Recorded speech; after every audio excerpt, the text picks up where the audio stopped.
Mīļie klausītāji, labdien! Dažkārt tiek uzdots jautājums par to, kāds tad ir Telpa vīriem LV lekciju mērķis, ko tad mēs te piedāvājam, ko ar to visu darīt. Šīs lekcijas mēģina kompensēt to, ko mūsu izglītības sistēma, ko mūsu audzināšanas sistēma, diemžēl, nav izdarījusi. Mēģina piedāvāt un skaidrot cilvēka psihisku struktūru, attīstību un tās darbības principus. Kāpēc tas ir svarīgi? Un tā ir tāda saudabīga instrukcija, jeb tehniskais apraksts tam, kas notiek cilvēka psihē, kas notiek viņa dzīvē. Un tās mērķis ir tikai viens – ekipēt cilvēkus, vīriešus šai gadījumā, viņu iekšējam darbam. Piedāvāt adekvātu, saprotamu karti, lai cilvēks varētu uzlikt sevi uz tā, saprast, kurā dzīves posmā, kādā situācijā viņš pašlaik atrodas. Lai tas mulsums, kas saistās ar fundamentāliem eksistenciāliem jautājumiem, piemēram, kāpēc ir tā, ka es sasniedzu diezgan labus rezultātus savā karjerā, savā ģimenes dzīvē, bet man ir kaut kādas nepiepildītības sajūta, kaut ilgas pēc kaut kā lielāka, un es nespēju to īsti skaidrot ne pats sev, ne kādam citam. Un es nezinu, vai man jāiet terapijā, es nezinu, kur man vispār iet, nesaprotu, kas tā psihoterapija tāda ir. Un te ir svarīgi saprast to, ka, jā, tik tiešām psihoterapija tās ir īpaša veida attiecības, bet ir vēl daudz citi veidi, kā mēs paši sev varam palīdzēt.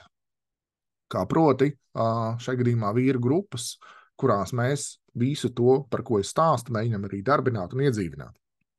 Tātad tā ir karte, uz kuras cilvēks var atrast sevi, kompass ir viņa paša, izjūta viņa paša sirds, kas ved viņu tur, kur viņam jāiet. Tas palīdz labāk saprast arī attiecības ar pretējo dzimumu, saprast vispār attiecību kaut kādu iekšējo dinamiku.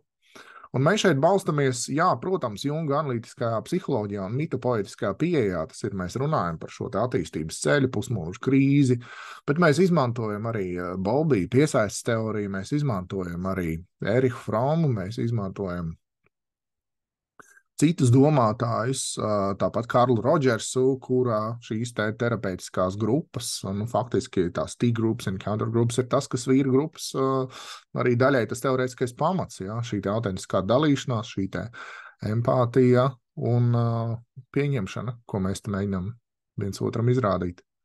Tas attīsta vīriešu iekšējos resursus, tas attīsta viņu apzinātību, spēju atšķirt domas no emocijām, un to visu vēl no kaut kādām traumām un priekšstatiem, ko mums ir iepotējusi sabiedrība, ko mēs paši bieži vien nepārāk labi spējam atpazīt.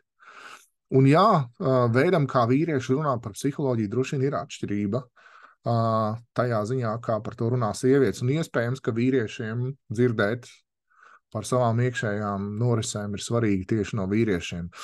Bet patiesībā jau runa ir par cilvēkiem, un visiem cilvēkiem ir kompleksi, visi cilvēki veido automātiskas reakcijas, bet vīriešu kompleksi un šīs reakcijas ir arī iekrāsoti, tā skaitā dēļ Latvijas sarežģītā sociālā konteksta.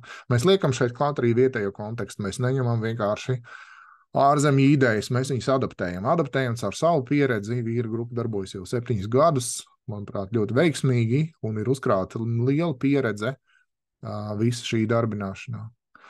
Bet galvenais mums ir jāmācās tuvoties tai realitātei, izpratnē par realitāti, lai mēs mācētu atšķirt savas projekcijas un fantāzijas no tā, kas patiešām notiek un būt īstās, autentiskās, dzīvās attiecībās viens ar otru, ar sev tuvajiem, un ticēt tam, ka šādas attiecības patiesībā ir iespējamas un tās var būt veiksmīgas.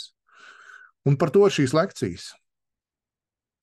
Par to, kā iepazīt pašam sevi, par to, kā iepazīt sevi attiecībā ar otru, ar romantisko mīļoto partneri, un attiecībās arī ar lielo sabiedrību, ar visu plašo pasauli. Un tajā visā saprast, kāds tad ir mans dzīves ceļš, un tās galvenais uzdevums un jēga. Tiekamies lekcijās!